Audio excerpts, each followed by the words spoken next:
உங்களுக்கு நிம்மதி உண்டாகுவதாக. தேவனுடைய இரக்கங்கள் அதிகமாவதாக. தேவன் என்ன சொல்றாங்கன்னா, ஆதியாகமம் 15:1, நீ பயப்படாதே, நான் உனக்கு கேடகமும் உனக்கு மகா பெரிய பலனுமாய் இருக்கிறேன். அனைத்து தீமையும் தடுத்து நிறுத்தும் ஒரு கேடகமாக இயேசு இருப்பாருங்க. என்னங்க, இந்த தீமை என்னை நோக்கி தான் வருது, இந்த பிரச்சனை எனக்கு நேராக தான் வருது, என் குடும்பத்துக்கு நேராக தான் வருது, என் பிள்ளைங்களுக்கு நேராக வருது, கவலைப்படுறீங்களா? தேவன் என்ன சொல்கிறாருன்னா, நான் தடுத்து நிறுத்திடுவேன்.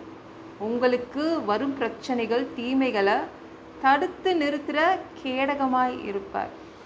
எல்லாமே தடுத்து நிறுத்தப்படும். நம்ம தேவன் இருக்கார்ல, என்ன பண்ணுவார்னா, வருமுன் அவர் காப்பாற்றுவார். உங்களுக்கு ஒரு பிரச்சனை வருவதற்கு முன்பாக, ஒரு தீமை வருவதற்கு முன்பாக அவர் உங்களை காப்பாற்றிடுவார். வருமுன் காப்பாற்றுவார். எப்படி ஒரு தடுப்பூசி, வேக்சின் நம்மளுக்கு எல்லாருக்கும் தெரியும்ல. ஒரு குழந்தை பிறந்த குழந்தையிலேருந்து 12 வயசு வரைக்கும் நம்ம வேக்சின் போடுறோம், தடுப்பூசி போடுறோம். அது என்னங்க பண்ணுது? தடுப்பூசி போட்டால் அந்த நோய் வருவதற்கு முன்னே அந்த நோயை அது தடுத்து நிறுத்திடும். வேக்சின்னா நம்மளுக்கு எல்லாருக்குமே தெரியும், தடுப்பூசினா என்னன்னு தெரியும். இப்போ ஒரு போலியோ வேக்சின் போடுறாங்கன்னா என்ன பண்ணுவாங்க, போலியோ நோய் கிருமிகளை சாவடிப்பதற்காக மருந்து செலுத்த மாட்டாங்க.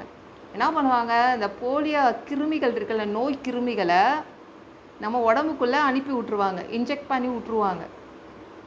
அதுதான், வேற ஒன்றும் இல்லை, அதுதான் வேக்சின். இப்போ அம்மை வேக்சின் தடுப்பூசி போடுறாங்கன்னா, அம்மையோடைய நோய் கிருமிகளை நம்ம உடம்புக்குள்ளே ஊசி மூலமாக செலுத்திடுவாங்க, இன்ஜெக்ஷன் போட்டு விட்டுருவாங்க. அதுதான் நம்மளுடைய அம்மை நோய் வராமல் பார்த்துக்குது. இதுதான் தடுப்பூசி. ஆனால் தேவன் என்ன சொல்கிறாங்கன்னா, நான் வருவதற்கு முன்பாக எப்படி தடுப்பூசி நோய் வருவதற்கு முன்பாக நம்மளை காப்பாற்றுதோ, அப்படியே தான் தேவனும் நம்மளை காப்பாற்றுவார். ஒரு தீமை வருவதற்கு முன்னாடியே வந்துடுவார், தடுத்து நிறுத்திடுவார். ஒரு மகா பெரிய கேடகமாக இருப்பார். உங்களுக்கு எதிராக என்ன வந்தாலும் அது தடுத்து நிறுத்தப்படும். வியாதி வர்ற மாதிரி இருந்தால் தேவன் வந்துடுவார் அந்த இடத்துல. அது வர்றதுக்கு முன்னாடி அவர் தடுத்து நிறுத்திடுவார்.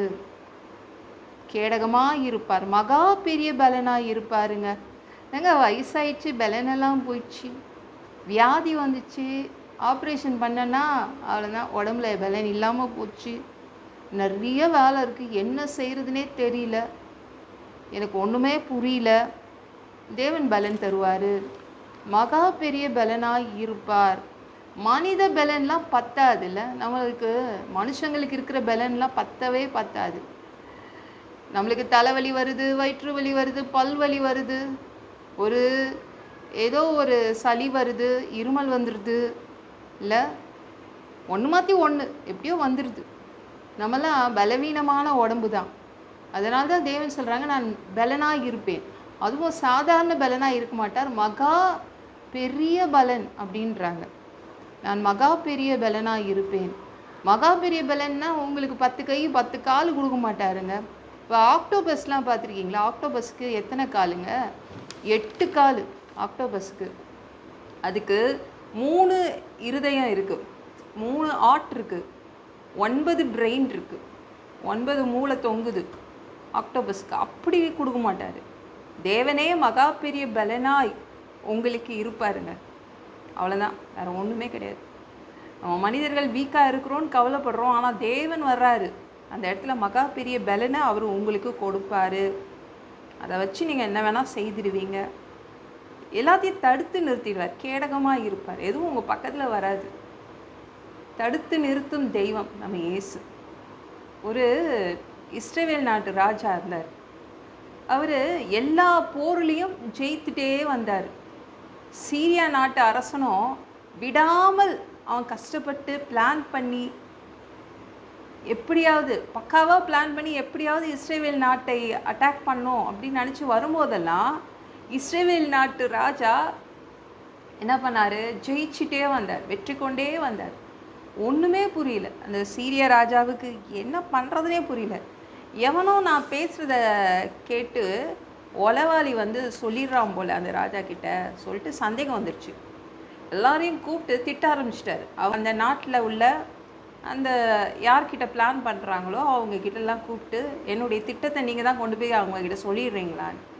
உடனே ஒருத்தர் சொன்னார், ராஜா நீங்கள் என்ன பேசினாலும் இங்கே தேவன் அவர் கேட்குறாரு.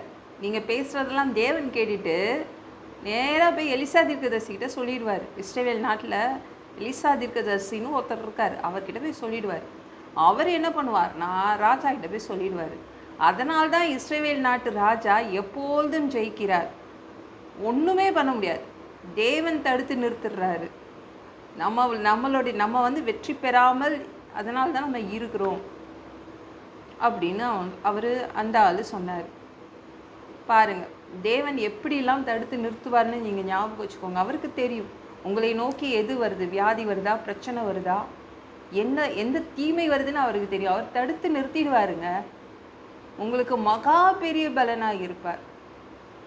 எல்லா வேலையும் நீங்கள் செய்வீங்க, எல்லாம் எது வேணாலும் செய்வீங்க. ஐயோ நான் வீக்காக இருக்கேன் அப்படின்னு சொல்ல மாட்டீங்க. தேவனே பெரிய பலனாக இருப்பார். சரிங்களா? இந்த வீடியோ பிடிச்சிருந்துச்சுன்னா மற்றவங்களுக்கும் ஷேர் பண்ண மறக்காதீங்க. கர்த்தர் தாமே உங்களை ஆசீர்வதிப்பாராக. ஜெபம் பண்ணலாமா? அன்பு பிதாவே, உங்கள் பிள்ளைங்க உங்கள் பாதத்தில் வந்திருக்காங்கப்பா. சாமி இரக்கம் செய்யுங்க, இறங்குங்க அப்பா. உங்கள் பிள்ளைங்களுக்கு நீங்கள் மகா பெரிய பலனாக இருக்க போகிறீங்க. உங்கள் பிள்ளைங்களுக்கு அனைத்தையும் தடுத்து நிறுத்தும், எல்லா தீங்கையும் தடுத்து நிறுத்தும் ஒரு கேடகமாக இருப்பீங்கப்பா. அதற்காக நன்றி. எந்த வியாதி, எந்த வறுமை, எந்த நோய் வருவதற்கு முன்னாடியே நீங்கள் தடுத்து நிறுத்திடுவீங்கப்பா. அப்பேற்பட்ட கேடகமாக இருக்க போகிறீங்க உங்கள் பிள்ளைங்களுக்கு.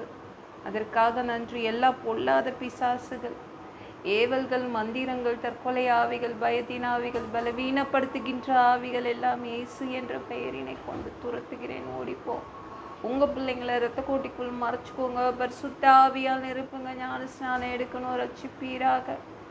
இயேசுவின் காயப்பட்ட தழும்புகளால் எல்லா வியாதிகளும், எல்லா பலவீனங்களும், கேன்சர் போன்ற வியாதிகளும் சரியாகுவதாக, மரணப்படுக்கைகள் சரியாகுவதாக, பரம்பரை வியாதிகள் சரியாகுவதாக. ஒரு மனிதனாக பிறந்தா ஜீவ புஸ்தகத்தில் பேர் இருக்கணும். அப்படி இல்லைன்னா அந்த மனுஷனை பிடிச்சி நரகத்தில் தள்ளிடுவீங்க. தீ எரிகிற இடத்துல எப்படி போய் வாழ்கிறது? பரலோகத்துக்கு வர்றதுக்கு தான் ஆசைப்படுறோம். அடித்து உதச்சி திருத்தி எங்களை பரலோகத்துக்கே அனுப்பிடுங்க.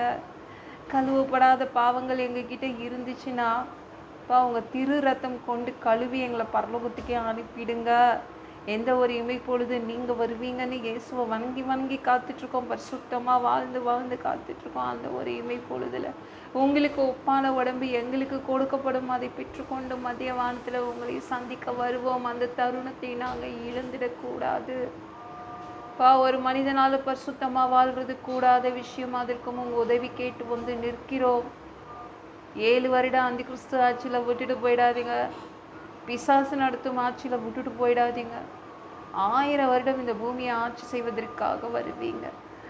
அந்த பொற்காலத்தை பார்க்க ஆசைப்படுறோம். எல்லாவற்றும் ஒப்பு கொடுக்கிற இயேசு மூலிச்சவன் கேளும் பிதாவே. ஆமென். நாளைக்கு பார்க்கலாம்.